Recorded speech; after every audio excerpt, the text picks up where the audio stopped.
Hi Fam Bam, welcome to Health Hacks. Today is a requested video and we're going to be talking about the things that I actually do buy as far as food groceries go.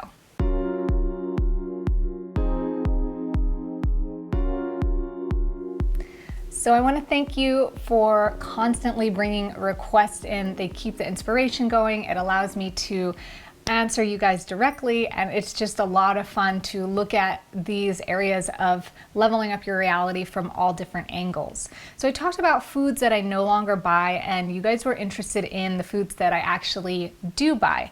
Thankfully, because I have a bland or boring kind of meal planning setup, we actually do have consistent staples that I am excited to share with you and just kind of make up the bulk or the foundation of our food or our diet.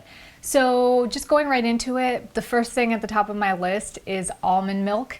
Almond milk is a great way to replace dairy, but it also serves as a base for our smoothies. We use it in our cereals, we use it in our cooking, we use it to tone down maybe acid reflux if we feel like it. It's just like a really pleasant drink. And I know a lot of you guys have been asking for my homemade almond milk recipe, and maybe I can convince the hubby to help us with that because he's actually a really good cook in the kitchen, and it was him who discovered that recipe that is absolutely delicious. If you want to hear more about that, let me know in the comments below. If we get enough requests, we will move it up to the top of the video list.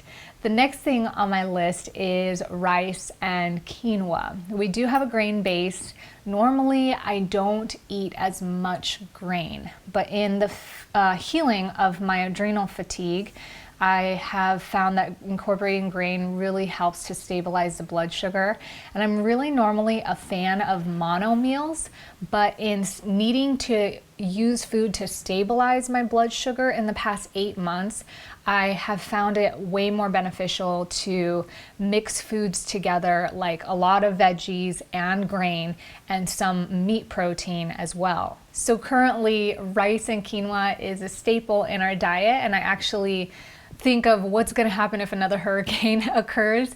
I need to have so much grain, and I actually stock up on grain. It's really easy to stock up on. It's got a lot of energy and nutritional value in how simple of the food is and really relatively inexpensive.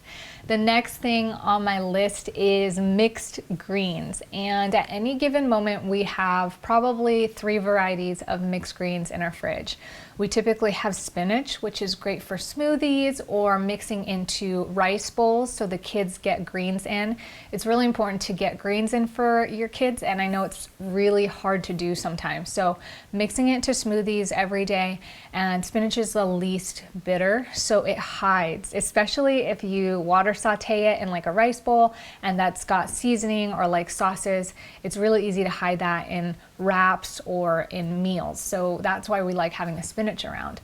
My husband really likes like a power greens mix or spring mix, and he mixes that into his smoothie, and I think he does for the kids as well once in a while, although they prefer the spinach. If your kids aren't used to greens, the spinach is the way to go, but it is good to mix it up and get a diversity too, which is why we like these mixed green packs. And lately I've been really into romaine lettuce, just mixing it into my salads and making it a little more fluffy, also putting it into the rice bowl to make it kind of like a salad bowl. And I've just been into like Caesar romaine type homemade wraps and things that you can just pile like your veggies and some meat in and just wrap it up kind of like a tortilla. So using these greens as a base is a really great way to diversify your foods but still get those essential greens in your daily diet. The next thing on my list is bananas, and bananas have its own separate category because bananas are something that we eat lots of and regularly. I'm still not eating bananas daily. I did have one banana like a couple weeks ago, and I think I posted it on Instagram stories, but it was so delicious, and I'm just still not comfortable with consuming so much fruit regularly, even though I'm pretty much mostly healed from my adrenal fatigue. I am going to schedule an appointment here in the near future to get my blood tested. I did actually get my blood pressure tested, which was higher than average, and that in my case is actually really good. So I think that it's a good thing that this is working, and I kind of don't want to ruin that good thing until I get tested and just know exactly where I'm at. But bananas are still a staple for my kids and my husband. They eat it in their smoothies every single day, and it's a great go-to snack. Also, number 5 on my list are fruit snacks, and we mix this part up. We go from berries to like the small little tangerine, like the cuties, to apples, and just whatever fruit sounds good. Mangoes. We had peaches last week. I had one peach. Oh my goodness, it was so good. I miss my fruit, but it was amazing. And we always keep like a small basket, not like when we were fruitarians, it was mostly fruit. We just have a small fruit basket on the kitchen counter that we keep full of like our snack fruits. And alongside snack fruits, number 6 on my list is snack veggies. Our staple snack veggies are typically celery, cucumbers, and carrots. And really, come to think of it, like I don't think we actually get any other snack veggies beyond that. But those are the easiest things to like put in the cooler or stick in your day bag and just like go. And I will skip my list here and say number 7 on my list is hummus, and that's kind of our go-to dip. We just like to change the flavor of it, but we haven't really had any different dip from hummus in a while. We used to have peanut butter, but because my husband suffers from adhesions that cause volvulus in his stomach due to a previous work injury, and we can go more into that later, but there are videos of his actual emergency surgery back in 2013, I believe. Yeah, end of 2013. The peanut butter is not good for him, so we're not doing like peanut butter or nut butters or almond butters in our household anymore. Number 8 on my list is our powdered greens and protein powders. I know that protein powders are not supposed to be a meal replacement. They're meant for convenience, they're meant for supplementation. And so I want to let you guys know that we really love our protein powders and our powdered greens, but they do not replace our meals. They do supplement our meals. We make our smoothies with them, and then we add them to the smoothies, or we add them as a side drink to our actual lunch meal or our dinner meal, or like a snack in between meals. So even though we have quite a lot of, as far as variety goes, and we utilize them a lot, especially when we're on the go, I want to make sure that you guys know that it's important to not use them as meal replacers, because then you're not getting a balanced diet or a healthy diet in general, or nutrition. Even though there's a lot of nutritional value, you do need the fibers, you do need the enzymes, you do need the things that real legitimate fresh food has to offer. So number 9 on my list is broccoli, and this is one that has its own category too. We do mix it up. Sometimes we get cauliflower, but like we'll never just get cauliflower. It will be like broccoli and then some cauliflower, broccoli and then maybe some artichokes. But broccoli is a standard here in this house. It is a cruciferous vegetable. Some people talk about having a hard time digesting it, and it would be interesting to see what my kids' test results as far as food sensitivity and allergies go have to say about broccoli. So while it's a staple in our house for now, if either one of my kids develop some sort of sensitivity or have a food allergy, have a hard time digesting it, it would be something that would be easily swapped out. We do like cauliflower. It's a great base for like pizza crusts and just like making meals and getting that kind of like vegetable in. I'm not as good at that topic as my husband is, so we'll have to bring him on like for a chef series if you guys want.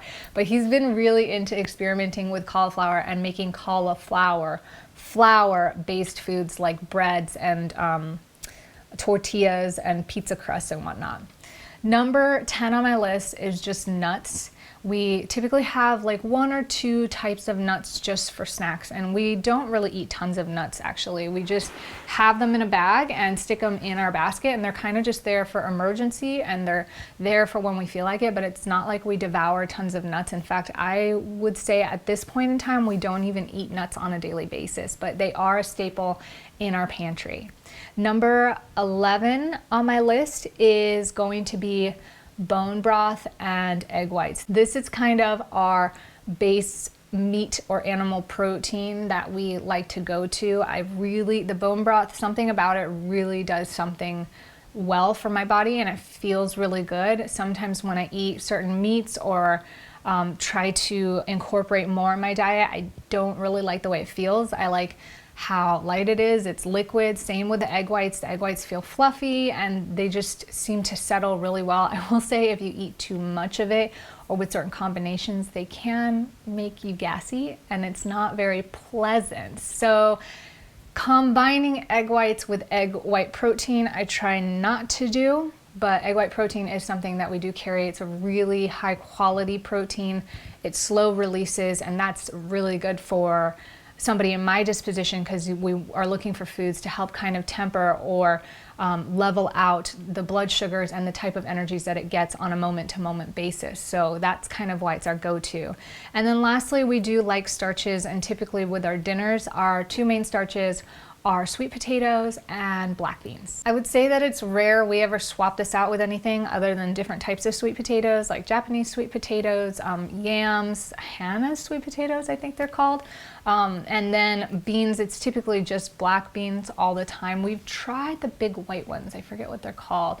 And those are pretty good to like mash up and put on sandwiches, but these are our go-tos for starches. And I think it's important that even if you eat the same items for a period of time, that every like month or so you switch them up so that you get a variety of nutrients in your diet. And that's what's really important to your diet. And these are our staples. They're our basics, like the foundation. So this is not just what we eat. This is just what we buy regularly and are typically stored in our kitchen regularly. And then there's other things mixed on top of that. So we try to get like purple cabbage and sometimes beets and do different things to make it really colorful, add bell peppers and switch it up. But these are the basics or the foundation of what we build on. And it's really worked for us and helped us keep our food and diet simple while still being able to diversify and make it taste really awesome. So I hope you guys liked my list of food staples that I buy. If you have any food staples that you would add to this list or you want to share yours, I would love to hear it. I know some people like to switch this up, like coconut milk instead of almond milk. And if you do switch certain things out, I want to know why, because I'm always open for more diversity, and sometimes it does get boring. I will admit, sometimes like I'm in the middle of needing a food swap right now.